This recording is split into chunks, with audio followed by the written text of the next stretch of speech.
It was a chilly evening in the heart of New York City. Streetlights flickered as the sun dipped behind the tall buildings, and the sound of car horns filled the air.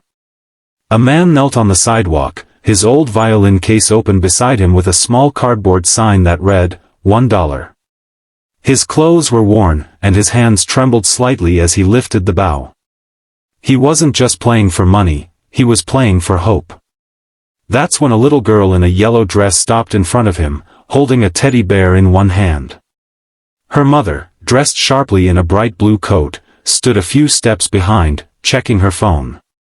The girl watched the man for a few seconds, her eyes wide with wonder.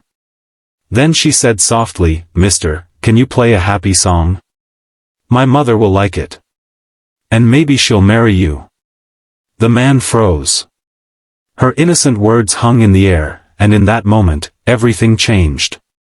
Hey everyone, welcome to Kindness Lights, where real stories remind us that a single act of kindness can brighten even the darkest corners of life.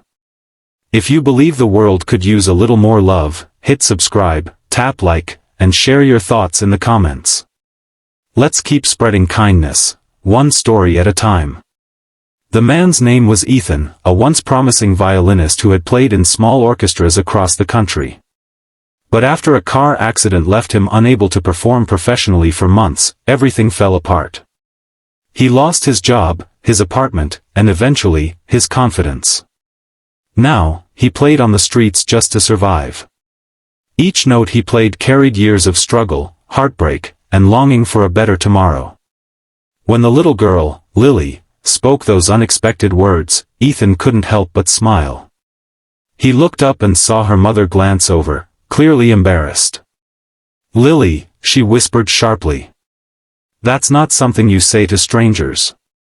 But Ethan laughed gently. "It's all right, ma'am," he said kindly. "She's just being honest." He turned back to the girl. "And what kind of happy song do you think your mom would like?" Lily thought for a moment and said, "Something that sounds like sunshine." That answer melted his heart. He lifted the bow and began to play, a bright, dancing melody that seemed to chase the cold air away. The notes sparkled in the city noise, drawing people closer. Within minutes, a small crowd gathered, smiling, recording videos, dropping dollars into his box. Lily swayed to the rhythm, her teddy bear dancing along in her tiny hands. Her mother, Sarah, finally looked up from her phone and watched quietly. There was something about the music, it felt personal, like the song was telling her something she had forgotten. Ethan played with a joy he hadn't felt in years. He wasn't playing for money now, he was playing for connection, for hope, for the little girl who saw light where others saw struggle. When the song ended, the crowd clapped. Lily ran up and dropped her small pink hair clip into his box. "I don't have $1, she said, "but this is my favorite clip. It's lucky. Now you'll have good days." Ethan was speechless. His eyes filled with tears. "Thank you," he whispered. "That's the kindest thing anyone's given me in a long time." Sarah stepped forward, her eyes softer now. "That was beautiful," she said. "You play with so much heart." Ethan nodded shyly. "Thank you. It's all I've got left." They talked for a few minutes, about music, about life, about how sometimes the hardest moments lead us to unexpected places. Sarah admitted she hadn't really smiled in weeks. She was a single mom, working long hours and barely holding everything together. "It's hard to find moments that feel peaceful," she said quietly. Ethan smiled. "Then I'm glad my music could give you one." They exchanged a few kind words, and then Sarah and Lily walked away, hand in hand. Ethan watched them disappear into the crowd, feeling oddly grateful for that brief encounter. But that wasn't the end. A few days later, Ethan was playing in the same spot when someone tapped him on the shoulder. It was Sarah. She held out a cup of coffee and smiled. "Thought you could use a warm drink." From that day on, she stopped by often. Sometimes with Lily, sometimes just to listen. They talked about life, about dreams, about second chances. Slowly, Ethan began to believe in himself again. Sarah helped him record a few videos of his performances, posting them online. To their surprise, one of them went viral. People from all over the country were touched by his story, a man who played his heart out for strangers and found kindness when he least expected it. Soon, Ethan began performing again, this time at local events and community centers.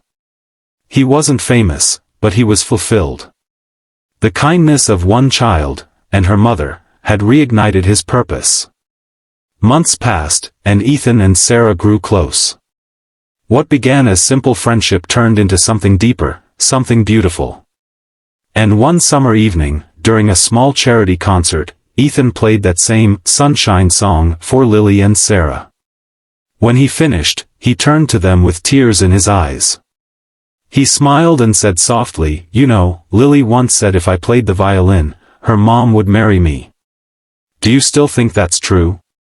Lily grinned from ear to ear. "I think it's very true." Sarah laughed through tears, and as Ethan knelt before her, the entire crowd clapped and cheered. The little girl's innocent words from that cold day in the city had truly changed everything. Kindness doesn't always come from grand gestures, it often begins with small words, open hearts, and the courage to care. A child's honesty, a mother's compassion, a stranger's song, all pieces of a story that remind us the world is still full of good people. So next time you see someone struggling, take a moment. Smile, say something kind, or simply listen. You never know whose life you might touch, or how deeply it might change your own. Because in the end, kindness isn't just something we give. It's something we live. If this story warmed your heart, don't forget to like, comment, and subscribe to Kindness Lights. Together, let's keep spreading light.